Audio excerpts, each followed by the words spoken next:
মানে কত সিম্পলি আসলে কঠিন কঠিন প্রবলেম সলভ করা যায়, তাই না? আমরা কি এতক্ষণ ব্যবহার করছি? খালি পিথাগোরাস, যেটা ক্লাস 8 এও আমরা জানি, তাই না? পিথাগোরাস ব্যবহার করে আমরা দেখলাম যে কত কঠিন কঠিন প্রবলেমগুলো খুব মানে সহজ না, আসলে তোমাকে টেকনিকগুলো প্র্যাকটিস করার মাধ্যমে আস্তে আস্তে বুঝতে হবে, কিন্তু আমরা দেখলাম যে খুব সহজ একটা কনসেপ্ট ব্যবহার করে আমরা কঠিন প্রবলেমগুলো সলভ করে ফেলতে পারছি। তো মানে আসলে ম্যাথমেটিক্যাল প্রবলেম সলভ করতে খুব কঠিন কোনো মানে এরকম কিছু লাগবে না যে মানে ট্রান্সফরমেশন বাই করে এটা মানে এখানে এটাকে ইনভার্ট করে ফেলো। তোমরা যখন মানে আরো এক্সপেরিয়েন্সে অবশ্যই তোমরা মানে অ্যাডভান্স টেকনিক শিখবা, কিন্তু এখন তোমাদের শুরুতে কখনোই এত কঠিন টেকনিকের কিছু আসবে মানে ইভেন ভিডিও বলতে ন্যাশনাল অলিম্পিয়াডের যে শেষ প্রবলেমটা থাকবে সেই শেষ প্রবলেমটাও তোমরা খুব সাধারণ টেকনিক ব্যবহার করে সলভ করতে পারবে মানে মোর হয়েছে। তো এখন আমরা এতক্ষণ পিথাগোরাসের মাধ্যমে খুব সহজে কিভাবে সলভ করতে পারলাম সেটা দেখলাম, এবং পিথাগোরাসের পরে যে জিনিসগুলো আসে ম্যাথমেটিক্যালে সেই জিনিসগুলো হলো এক সিমিলার ট্রায়াঙ্গেল মানে সদৃশ ত্রিভুজ সংক্রান্ত প্রবলেমগুলো আসে।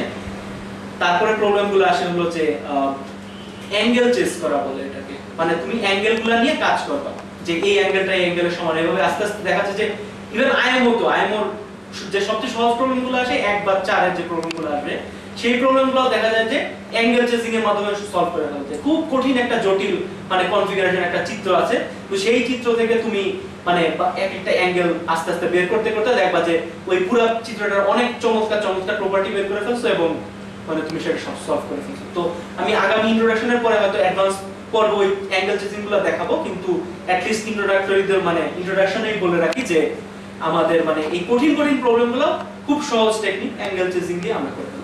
আচ্ছা, এখন আমরা যে প্রবলেমটা দেখাবো সেটাতে আমরা অ্যাঙ্গেল চেসিং এর মাধ্যমে মানে প্রবলেমগুলো সলভ করব, যেটা বলা নাকি অ্যাঙ্গেল চেসিং এর মাধ্যমে খুব সিম্পল টেকনিক ব্যবহার করে প্রবলেম সলভ করতে পারবা। তো এর পরবর্তী সব প্রবলেম মোটামুটি অ্যাঙ্গেল চেসিং। আমরা একটা ত্রিভুজ নেই এবিসি, প্রবলেমটা বলছি, লম্ব আঁকি AH বিসি এর উপর, সেই লম্বের পাদবিন্দু এখান থেকে আবার একটা লম্ব আঁকি সেটা হলো HM, আর একটা লম্ব আঁকি AB এর উপরে HN। এখন প্রমাণ করতে হবে আমাদের যে এই ত্রিভুজটা পেলাম AMN, এই ত্রিভুজটা এই ABC ত্রিভুজের সিমিলার।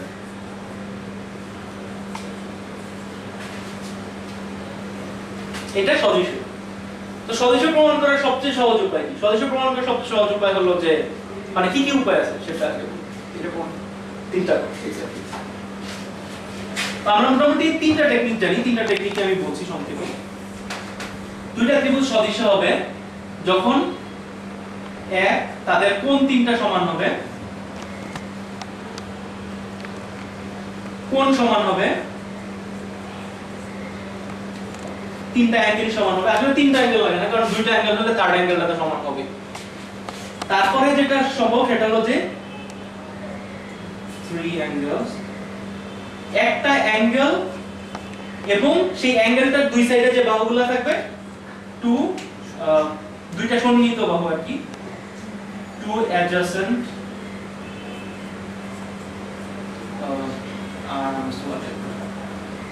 আর 3 নম্বর হলো প্রত্যেকটা বাহুর অনুপাত যখন সমান হবে, মানে এটা যদি A B C হয়, এটা A prime B prime C prime হয়, তাহলে যেটা হবে সেটা হচ্ছে AB বাই AB প্রাইম যে অনুপাতটা A প্রাইম B প্রাইম যে অনুপাতটা পাবা প্রত্যেকটা বাহুর ক্ষেত্রে অনুপাত নিলে একই হবে আর কি, বড়টা বাই ছোটটা নিলে একই অনুপাত পাবা। এবং এই তিনটা মানে রেশিও টেস্ট কি, এবং এই তিনটা জিনিস মানে একটা হলে বাকি দুইটা হতে হবে কারণ তারা সিমিলার হবে। আচ্ছা, এই তো গেল সিমিলার ট্রায়াঙ্গেলের বেসিক। তো সিমিলার ট্রায়াঙ্গেলের বেসিক দেখার পরে আমরা এখানে চেষ্টা করি কি করা যায়। এখানে আমরা প্রথমে হয়তো মনে হতে পারে যে যেহেতু লম্ব টম্ব আছে পিথাগোরাস দিয়ে আমরা হয়তো দৈর্ঘ্য টৈর্ঘ্য বের করে রেশিও বের করতে পারি, কিন্তু সেখানে সবচেয়ে বড় সমস্যা যেটা আসলে বড় সমস্যা না সেটা দিয়ে হয়তো হবে। এখানে আমাদের কি আছে, একটা কোণ অলরেডি সমান হয়ে আছে এ যে কোণটা দুইটা ত্রিভুজের ক্ষেত্রে, কারণ এই ABC বড়টারও যে কোণ AMN এটারও সেই কোণ, এই একটা কোণ সমান হয়ে আছে। তো প্রথমে মনে হতে পারে যে আমরা এই দুইটা রেশিও দিয়ে বের করতে পারলেও পারতে পারি, তোমরা চেষ্টা করে দেখতে পারো, আমি ওইভাবে সলভ করি নাই সেজন্য আমার ধারণা ওইভাবে হবে, কিন্তু এটা অনেক লম্বা ক্যালকুলেশন হওয়ার কথা, কারণ এখানে অনেক স্কয়ার রুট টুট আসবে। সো সেইভাবে আমরা যদি না যাই তাহলে কিভাবে হয় সেটা চেষ্টা করব। সেটা হবে যে অ্যাঙ্গেল চেঞ্জ, খুব সিম্পল। আমাদের কি প্রমাণ করতে হবে, এই এন অ্যাঙ্গেলটা এই সি অ্যাঙ্গেলের সমান, আর এই এম অ্যাঙ্গেলটা এই বি অ্যাঙ্গেলের সমান। আমরা এক দিক থেকে আগাই, কোন দিক থেকে আগাবো, এন এর দিক থেকে আগাই। প্রথম কথা, এটা এখানে আছে, তো এখান থেকে আমরা কি তথ্য পাচ্ছি? এখান থেকে আসলে মানে নরমালি কোনো তথ্য আমরা পাচ্ছি না, কারণ হলো এই ত্রিভুজটা এখানে ফিক্সড, আর এখান থেকে আমরা খুব একটা তথ্য বের করতে পারছি না। এইখানে যে টেকনিকটা এখন দেখানো হবে সেটা হলো যে বৃত্তস্থ চতুর্ভুজের টেকনিক। বৃত্তস্থ চতুর্ভুজ কি, আবার বেসিক ঝালাই করি।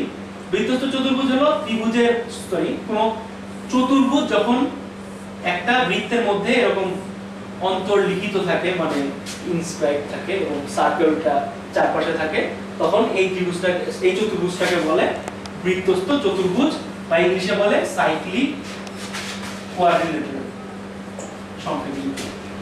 এইটার বৈশিষ্ট্য কি? এটা সবচেয়ে বড় বৈশিষ্ট্যটা হলো বিপরীত দুইটা কোণের সমষ্টি 180 ডিগ্রি হবে, মানে a + c = 180 degree, b + d = 180 degree. তোমরা এই জিনিসগুলো 9 10 এ সবাই প্রমাণ করে এসেছো এবং জানো যে এটা মানে এটা হলো মানে অলিম্পিয়াড জিওমেট্রিতে সবচেয়ে গুরুত্বপূর্ণ টেকনিক। যদি আমি তিনটার নাম বলি, এটা মনে হয় একটা থাকবে, সাইক্লিক কোয়াড্রিলেটারাল মানে টেকনিক। কারণ এটা পাওয়ার পরে তুমি পুরোপুরি অ্যাঙ্গেল নিয়ে মানে পুরোপুরি তুমি একটা ফ্রিডম পাবা যে অ্যাঙ্গেলগুলো নিয়ে কাজ করতে পারবে। এবং এর ফলে যেটা হয় সেটা হলো যে বৃত্তস্থ চতুর্ভুজের ক্ষেত্রে, মানে ইনফ্যাক্ট বৃত্তের মধ্যে সব ক্ষেত্রে যেটা হয় সেটা হলো যে একই বৃত্তস্থ যে কোণ হবে সবগুলা কোণ সমান, মানে একই বৃত্তচাপের উপরে বৃত্তস্থ কোণগুলো সমান। মানে এটা মনে করো xy একটা চাপ আছে, এই চাপের উপর দিয়ে তুমি যতগুলা কোণ আঁকবা এইটা দেখতে মনে হবে যে মানে নরমালি একটা জটিল পিকচারের মধ্যে এই কোণ দেখলে এই কোণের সমান জীবনেও তোমার মনে হবে না। কিন্তু এটাই হলো মানে এই জন্যই মানে এই প্রবলেমগুলো খুবই জটিল করে ফেলা যায় খুব সহজে, এবং মানে এই জন্য খুব চমৎকার ছোট সলিউশন দেওয়া যায় এগুলো থেকে। কারণ তোমার এরকম একটা ফিগারের মধ্যে এটা দেখলে মনে হবে এটা জীবনে এটা সমান হবে, কখনোই হবে না। তো এইটা তুমি বুঝতে পারবে না যদি না তুমি এই টেকনিকটা জানো যে একই চাপের উপরে কোণগুলো সমান। তো এই টেকনিকটা ইউজ করে আমরা এটা সলভ করব।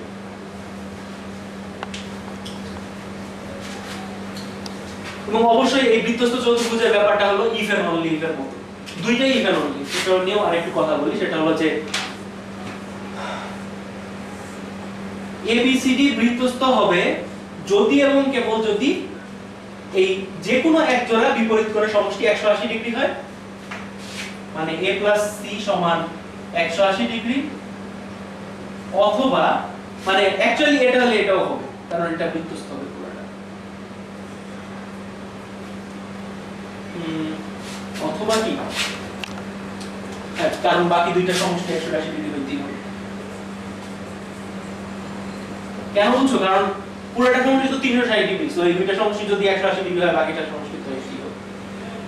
এটা একটা শর্ত। আর দ্বিতীয় শর্তটা হলো যে তোমার এই চতুর্ভুজের উপরে যদি চাপ থাকে, বিসি চাপ মনে করো, সেই চাপ থেকে যদি তুমি দেখো যে সেই চাপের উপর দুইটা বৃত্তস্থ কোণ, এই যে এই মাথায় একটা কোণ আর এই মাথায় এই শীর্ষবিন্দুতে একটা কোণ, এই দুটো সমান, তাহলে তুমি বলতে পারবে এটা সাইন। মানে এই কোণ আর এই কোণ যখন সমান হবে তখন তুমি বলতে পারবে যে এই পুরা মানে ইয়াটাই সাইক্লিক। মানে এরকম সেই ক্ষেত্রে তোমার এরকম বৃত্ত দেওয়া থাকবে না, একটা চতুর্ভুজ থাকবে আর চতুর্ভুজের এখানে দুইটা এরকম কোণ পাবে, তখন তুমি বলে বলতে পারবা যে এটার মধ্যে যদি মানে এটাকে একটা সার্কেলের মধ্যে এরকম ফেলানো যায়। এই হলো বেসিক। আচ্ছা, এখন আমি প্রবলেমে ফেরত যাই, এবং প্রবলেমে ফেরত যাওয়ার আগে আবার বলি, কারণ এতক্ষণে এই প্রবলেম মাথা থাকার কথা না। আচ্ছা, এবিসি একটা ত্রিভুজ, আমরা একটা এইচ লম্ব আঁকলাম, এইচ লম্ব থেকে এসি এর উপরে আরেকটা লম্ব আঁকলাম এইচএম, আর এবি এর উপরে আরেকটা লম্ব আঁকলাম এইচএম। তখন আমাদের এই নতুন এমএন দুইটা বিন্দু পেলাম। তো এখন আমাদের যে এএমএন ত্রিভুজ, সেই ত্রিভুজটা এবিসি এর সদৃশ, সিমিলার। এটাই প্রমাণ। এখন লক্ষ্য করো, এখানে সবচেয়ে মজা মানে সবচেয়ে সহজ বৃত্তস্থ চতুর্ভুজটা তোমাদেরকে দিয়ে দেওয়া হয়েছে, একেবারে ওবিএস। সেটা হলো যে এই বিপরীত দুইটা কোণ 90 ডিগ্রি, সো এটা অবশ্যই দুইটা সমষ্টি 180 ডিগ্রি। এগুলা স্পট করা খুবই সহজ। সো এখানে আমরা যেটা পাচ্ছি সেটা হচ্ছে তার মানে এখানে যদি আমরা এরকম একটা বৃত্ত আঁকি তাহলে চারটা বৃত্ত একই বৃত্ত। এখন এটা দিয়ে আমাদের কি কাজ হচ্ছে যে n অ্যাঙ্গেলটা সেটা হলো am বৃত্তচাপের উপর অবস্থিত। সো এই অ্যাঙ্গেলটা সমান হবে এই অ্যাঙ্গেলটা, তাই না? আমি লিখি am সমান অ্যাঙ্গেল a hm।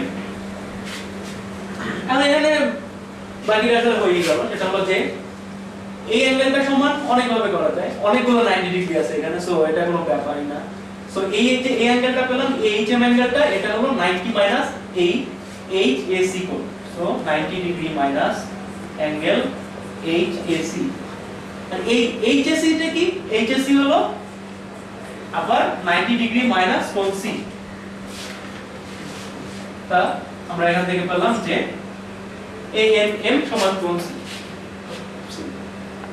তো একই ভাবে তুমি এখানেও বের করতে পারো, সেটা হলো যে m সমান হলো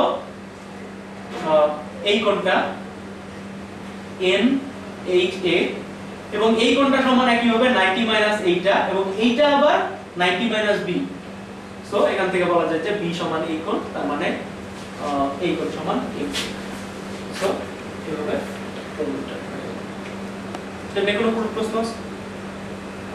তবে মানে বলে রাখি যে এই টেকনিকটা মানে আবার মানে I can actually stress enough যে এই টেকনিকটা মানে সবচেয়ে গুরুত্বপূর্ণ টেকনিক যদি বলি ম্যাথ অলিম্পিয়াডে, তো সব তার মধ্যে একটা থাকবে, মানে বৃত্তস্থ চতুর্ভুজ ব্যবহার। মানে আসলে মানে আমরা যেটা করতাম যে কোনো একটা প্রবলেম আয়ম হলে আমরা জানি যে অধিকাংশ আয়ম প্রবলেমে বৃত্তস্থ চতুর্ভুজ থাকে, তো ইনফ্যাক্ট আমরা মানে ত্রিভুজের চারপাশে বৃত্ত আঁকতাম, ঠিক আছে? মানে বৃত্ত এঁকে প্রবলেমটা আঁকা শুরু করতাম, কারণ মানে জানি যে এটা লাগতেই পারে।